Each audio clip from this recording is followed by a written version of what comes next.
Hi guys, I'm Alex, an extremely amateur English teacher, and today we're talking about COP26. Alright, below the video you'll find a link to this article along with the questions. You first work on your own and come up with some answers, and then you might want to continue watching the video to check your answers. Okay. Today's article is titled COP26, Fossil Fuel Industry has largest delegation at Climate Summit. Well, COP26 is a big, major conference devoted to climate change. And the largest delegation, most representatives who attended this event are from the fossil fuel industry. The industry that is said to cause most damage to the planet. Alright, let's look at the first question. What imbalance was observed at the conference?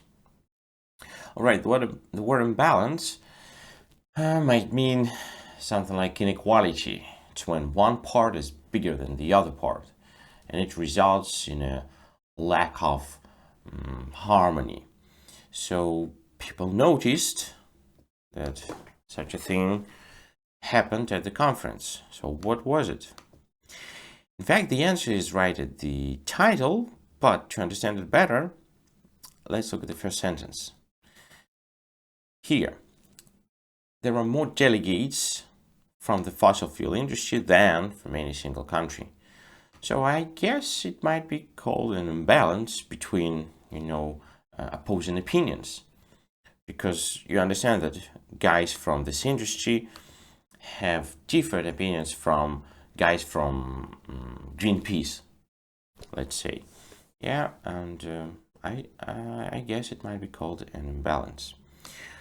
All right, why have fossil fuel producers been blamed for? So when you blame some person for doing something, you're saying this person has done something wrong, something bad.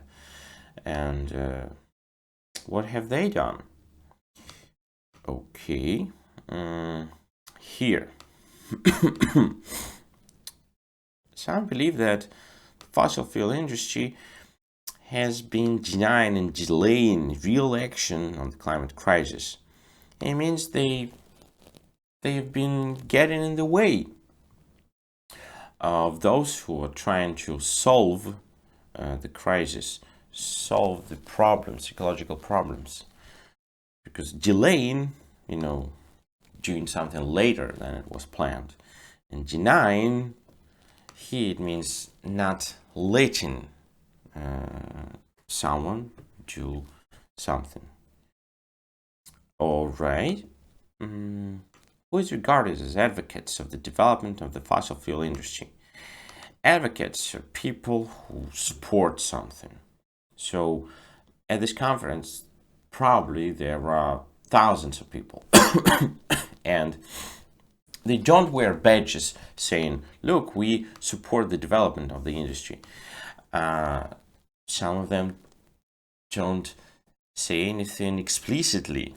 Well, how to understand? Who are for the development?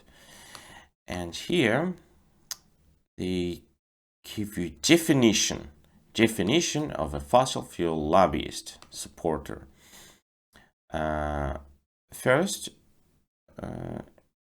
these are people from trade association, traders, companies that sell and buy oil and gas. And the other part is those who represent the interests of such companies. Again, they might not work for the companies. They might be journalists or scientists. So again, those who represent their interests. All right.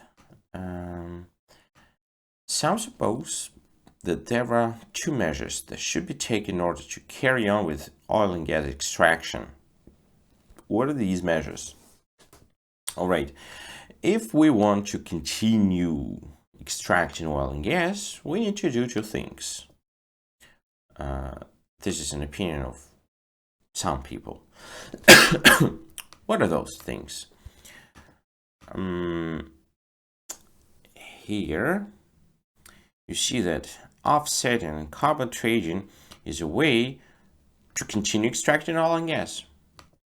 Well, offsetting and carbon trading is when you pay for the emissions that your company produces, or for the damage that the emissions cause.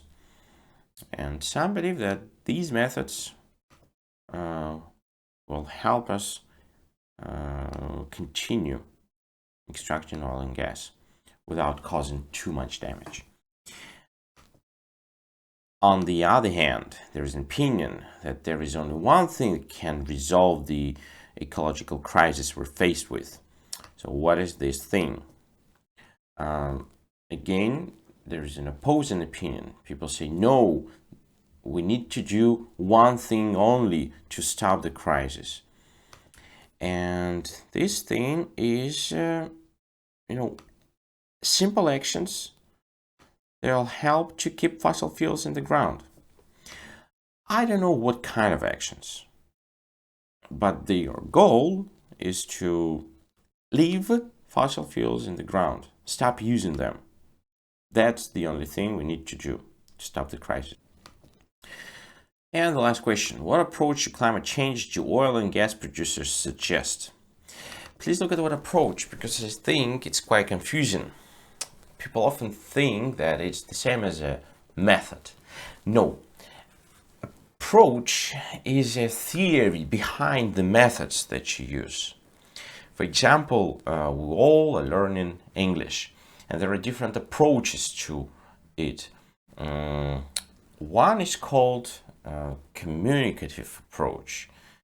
It means you need to talk, to communicate in English, to learn it. And there are methods how to do this. You might attend some speaking clubs or just chat online. So approach is an idea behind the methods. I believe that there is a better approach to learning English, is to learn to think in English. And there are different ways, different methods to do it. One of them is to do a lot of reading and analyzing the information that you've read by answering questions about those texts. Anyways, what is the approach that oil and gas producers practice or suggest? Well, they say we are against a shut and hold. Means we don't want to stop abruptly using oil and gas. We are for actions to facilitate, step-by-step transition between a modern way of life and a future way of life without using oil, gas, and other fossil fuels. All right, I think we can stop here. Thanks a lot for your attention. Feel free to leave your comments below the video, and see you around.